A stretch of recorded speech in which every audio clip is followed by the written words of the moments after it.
ഈ ബലാത്സംഗ കേസിൽ വേടൻ മുങ്ങിയിട്ടാണ് ഇപ്പോൾ ഉള്ളത്. ഇപ്പോൾ ലുക്കൗട്ട് സർക്കുലറൊക്കെ പുറപ്പെടുവിച്ചിട്ടുണ്ട്.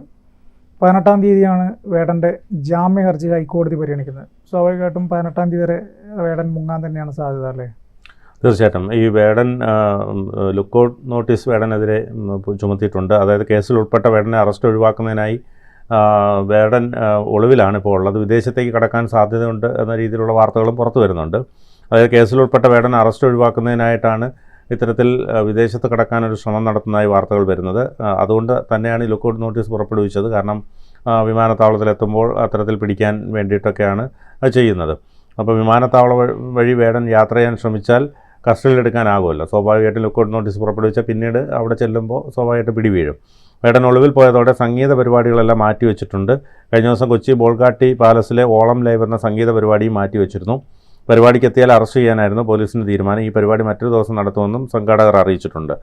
അപ്പോൾ യുവ ഡോക്ടർ നൽകിയ പരാതിയുടെ അടിസ്ഥാനത്തിൽ എടുത്ത ബലാത്സംഗ കേസിലാണ് മുൻകൂർ ജാമ്യത്തിനായി റാപ്പർ വേടൻ ഹൈക്കോടതിയെ സമീപിച്ചത്. അപ്പോൾ ഹൈക്കോടതി വേടൻ്റെ അറസ്റ്റ് തടഞ്ഞിട്ടില്ല. വേടൻ്റെ മുൻകൂർ ജാമ്യാപേക്ഷ 18-ാം തീയതിയാണ് ഇനി ഹൈക്കോടതി പരിഗണിക്കുക. അതുകൊണ്ട് തന്നെ ഇന്നിപ്പോൾ 11 ആയതേ ഉള്ളൂ. ഇനി 7 ദിവസമുണ്ട്. അതിനുള്ളിൽ പിടി വീണാലും 18-ാം തീയതി അത് ആ നിയമവശങ്ങളനുസരിച്ചാണെങ്കിൽ അത് പണി വാങ്ങിക്കാനുള്ള സാധ്യതയുണ്ട്. അപ്പോൾ കേസിൽ തൃക്കാക്കര ACPയുടെ മേൽനോട്ടത്തിലാണ് അന്വേഷണം നടക്കുന്നത്. ഇൻഫോ പാർക്ക് SHOയ്ക്കാണ് നിലവിലെ ചുമതല ഉള്ളത്.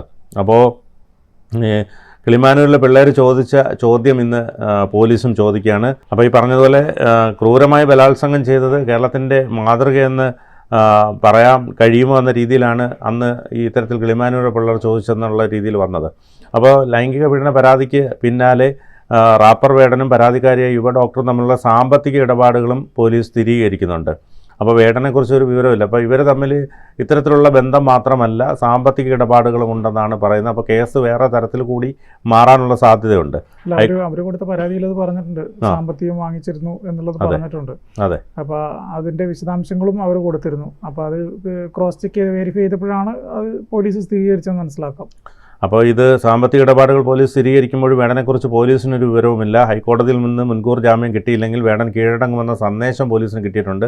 പക്ഷേ ഒരു വശത്തുകൂടി വേടൻ വിദേശത്തേക്ക് കടക്കാനുള്ള സാധ്യതകൾ മുന്നിൽ കണ്ടാണ് ഈ ലുക്കൗട്ട് നോട്ടീസും പുറപ്പെടുവിച്ചത്. ബലാത്സംഗ കേസുകളിലെ സുപ്രീം കോടതി ഉത്തരവുകൾ വേടന് അനുകൂലമാണെന്ന വിലയിരുത്തൽ ചില കേന്ദ്രങ്ങൾക്കുണ്ട്. അതുകൊണ്ടാണ് വേടനെ പിടിക്കാൻ പോലീസ് ശ്രമിക്കാത്തതും. അപ്പോൾ വേടൻ സോഷ്യൽ മീഡിയയിലടക്കം അപ്രത്യക്ഷനാണ്. അതുകൊണ്ട് എവിടെയാണെന്ന് കണ്ടെത്താൻ ഒരു വഴിയുമില്ലെന്നാണ് പോലീസ് പറയുന്നത്. മാത്രമല്ല കുറേയേറെ പ്രോഗ്രാം ചാർട്ട് ചെയ്തിട്ടുണ്ട്, അതെല്ലാം ക്യാൻസലായി പോവുകയാണ്. അഡ്വാൻസ് കൊടുത്ത ബുക്കിങ്ങുകാരും ഒക്കെ അന്വേഷിക്കുന്നുണ്ട്. അപ്പോൾ രണ്ടും കൽപ്പിച്ച് സഹികെട്ടാണ് ഇപ്പോൾ പോലീസ് രംഗത്തെത്തിയിരിക്കുന്നത്. ബലാത്സംഗ കേസിൽ ഒളിവിൽ പോയ റാപ്പർ ഹിരൺദാസ് മുരളി എന്ന വേടനെതിരെ ഈ ലുക്കൗട്ട് നോട്ടീസ് കൂടി പുറത്ത് ഇറക്കിയതോടെ ഇനിയിപ്പോൾ വിമാനത്താവളം വഴി പോകാനുള്ള നടപടികൾ നടക്കില്ല. കാരണം അവിടെ വെച്ച് പിടിയിലാകും. അപ്പോൾ അതുകൊണ്ട് തന്നെ നേരത്തെ പുലിപ്പല്ലുമായി ബന്ധപ്പെട്ട വനം വകുപ്പിൻ്റെ കേസിൽ വേടൻ്റെ പാസ്പോർട്ട് കോടതിയിൽ സറണ്ടർ ചെയ്തിരുന്നു. പിന്നീട് അത് ഉപാധികളോടെ വിട്ടു നൽകുകയായിരുന്നു. അപ്പോൾ ലുക്കൗട്ട് നോട്ടീസ് പുറപ്പെടുവിച്ച ഈ പാസ്പോർട്ട് സബ്മിറ്റ് ചെയ്യുന്ന ഉടൻ തന്നെ വേടനെ പിടിക്കാനാകും. അതാണ് പോലീസ് ഇപ്പോൾ ഉദ്ദേശിക്കുന്നത്. അപ്പോൾ തന്നെ ക്രൂരമായി പീഡിപ്പിച്ചു എന്ന പരാതിയുമായാണ് യുവ ഡോക്ടർ രംഗത്തെത്തിയത്. അതിന് പിന്നാലെയാണ് പോലീസ് കേസ് രജിസ്റ്റർ ചെയ്തത്. ഇതിനുശേഷം വേടൻ എവിടെയെന്ന് ആർക്കും അറിയില്ല. നിരവധി സംഗീത ഷോകൾ റദ്ദാക്കിയിട്ടുണ്ട്. ഹൈക്കോടതി വേടൻ്റെ അറസ്റ്റ് തടയാത്ത സാഹചര്യത്തിൽ പോലീസ് അന്വേഷണം ഊർജിതപ്പെടുത്തിയിട്ടുണ്ട്.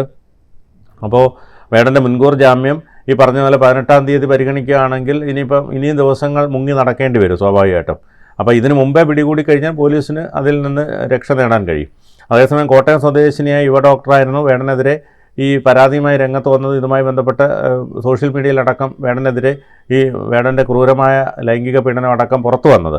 അപ്പോൾ 2021 ഓഗസ്റ്റ് മുതൽ 2023 മാർച്ച് വരെ വിവാഹ വാഗ്ദാനം നൽകി പീഡിപ്പിച്ചു എന്നായിരുന്നു പരാതി. 2 വർഷത്തിനിടെ ലഹരിയടക്കം ഉപയോഗിച്ച് 6 തവണ പലയിടങ്ങളിൽ വെച്ച് പീഡിപ്പിച്ചുവെന്നും യുവതി പരാതിയിൽ പറഞ്ഞിരുന്നു. ഇക്കാര്യങ്ങളൊക്കെ അറിയുന്ന സുഹൃത്തുക്കളുടെ പേരുകളും മൊഴിയിലുണ്ട്. അതുകൊണ്ട് തന്നെ അവരെ വിളിച്ച് ചോദ്യം ചെയ്യാനുള്ള നടപടിക്രമങ്ങളും ഒക്കെ ഇതുമായി ബന്ധപ്പെട്ട് നടക്കും. അപ്പോൾ സ്വാഭാവികമായും നിരവധി പ്രശ്നങ്ങൾ ഇതുമായി ബന്ധപ്പെട്ട് ഉയർന്നു വരാനുള്ള സാധ്യത നിലനിൽക്കുന്നുണ്ട്. മറ്റ് പലരും ഇത്തരത്തിൽ വന്നതോടുകൂടിയാണ് ഈ യുവതിയും പരാതിയുമായി രംഗത്തിറങ്ങാൻ തീരുമാനിച്ചതെന്നാണ് ഈ ഡോക്ടർ പറയുന്നത്. അതുമാത്രമല്ല ഇവരെ വിവാഹ വാഗ്ദാനം നൽകി പീഡിപ്പിച്ചു എന്നും പറയുന്നുണ്ട്. അതുകൊണ്ട് തന്നെ സ്വാഭാവികമായിട്ടും വേടനും അവിവാഹിതനാണ്. ഇവരും അവിവാഹിതയായതുകൊണ്ട് തന്നെ ഈ കോടതിയുടെ മുമ്പ് വന്ന അത് നിൽക്കില്ല. കാരണം വിവാഹിതയായ ഒരു സ്ത്രീക്ക് വിവാഹ വാഗ്ദാനം നൽകി പീഡിപ്പിച്ചു എന്ന് പരാതി നൽകാനാവില്ല. പക്ഷേ ഇതിൽ അതും നടക്കുന്നുണ്ട്. അപ്പോൾ അത് രണ്ടുപേരും വിവാഹിതരല്ലാത്തത് കൊണ്ട് തന്നെ അത് വളരെ പെട്ടെന്ന് ആ കേസ് അതുമായി ബന്ധപ്പെട്ട് മുന്നോട്ട് പോകാൻ കഴിയും. ഏതായാലും വേടനെ സംബന്ധിച്ചിടത്തോളം ഇനി വലിയ പ്രതിബന്ധങ്ങളാണ് മുന്നിലുള്ളത്. കാരണം ഈ പറഞ്ഞതുപോലെ സർക്കാരിൻ്റെ പരിപാടികളടക്കം ഓണത്തിനൊക്കെ ബുക്ക് ചെയ്തിട്ടുണ്ട്. അപ്പോൾ അതിൽ നിന്നെല്ലാം മാറ്റുന്ന ഒരു സാഹചര്യത്തിലേക്ക് വരും. വേടൻ ഈ പറഞ്ഞ പോലെ കഞ്ചാവ് കേസിൽ അറസ്റ്റിലായി പിന്നീട് വന്നപ്പോൾ വേടനുണ്ടായ ഒരു ഹൈപ്പ് വളരെ വലുതായിരുന്നു. കാരണം വേടൻ തന്നെ വേദിയിൽ പറഞ്ഞു, എൻ്റെ ദുശീലങ്ങൾ നിങ്ങൾ അനുകരിക്കരുതെന്ന് പറഞ്ഞുകൊണ്ടാണ് ഷോ നടത്തിയത്. വലിയ ആൾക്കൂട്ടം വേടൻ്റെ ഓരോ ഷോയ്ക്കും ഉണ്ടായിരുന്നു. മാത്രമല്ല വേടനെ അറിയാതിരുന്നവരെല്ലാം കുറേയേറെ പേർക്ക് അറിയില്ല. വളരെ പ്രശസ്തരായ പലരും പറഞ്ഞു, വേടനെ ഞങ്ങൾക്കറിയില്ലായിരുന്നു, ഞങ്ങൾ ഈ റാപ്പർ സംഗീതം ആസ്വദിക്കുന്നവരല്ലായിരുന്നു, അതുകൊണ്ട് ഞങ്ങൾക്ക് ഇതിനെക്കുറിച്ച് അറിയില്ലായിരുന്നു. പക്ഷേ ഇത്രയും ഒരു വലിയ കലാകാരനുണ്ടായിരുന്നു എന്ന് അറിഞ്ഞില്ല എന്ന അടക്കം വളരെ ഫേമസ് ആയിട്ടുള്ള ആൾക്കാർ പോലും പറയുന്ന സാഹചര്യമുണ്ടായി. സ്വാഭാവികമായിട്ട് ആ ഉണ്ടാക്കിയ ഹൈപ്പൊക്കെ ഒറ്റയടിക്ക് താഴോട്ട് പോകുന്നൊരു സ്ഥിതിവിശേഷത്തിലേക്കാണ് കടക്കുന്നത്. എന്തായാലും വേടനെതിരെ നടപടി ഉണ്ടാകുമെന്നുള്ള കാര്യം ഉറപ്പാണ്. അതുമാത്രമല്ല വേടന് വിദേശത്തേക്ക് കടക്കാൻ കഴിയില്ല, ലുക്കൗട്ട് നോട്ടീസ് പുറപ്പെടുവിച്ചിട്ടുണ്ട്. അതുകൊണ്ട് വേടൻ ഇനി ഏത് തരത്തിലായിരിക്കും ഇതിനെ നേരിടുക എന്നുള്ളത് കാത്തിരുന്ന് കാണേണ്ടി വരും. അല്ല, ഏത് തരത്തിൽ എന്നൊന്നുമില്ല. 18-ാം തീയതി മുൻകൂർ ജാമ്യത്തിന് കൊടുത്തിട്ടുണ്ട്. അത് കിട്ടുമോ ഇല്ലയോ എന്നുള്ളത് അനുസരിച്ചിരിക്കും വേടൻ്റെ അടുത്ത നീക്കങ്ങൾ. കാരണം സ്വാഭാവികമായിട്ടും വേടൻ ഒളിവിൽ പോയിരിക്കാം, എറണാകുളത്ത് തന്നെ ഉണ്ടാകാനുള്ളതാണ് സാധ്യത. കാരണം ഹൈക്കോടതിയാണ് കേസ് പരിഗണിക്കുന്നത്.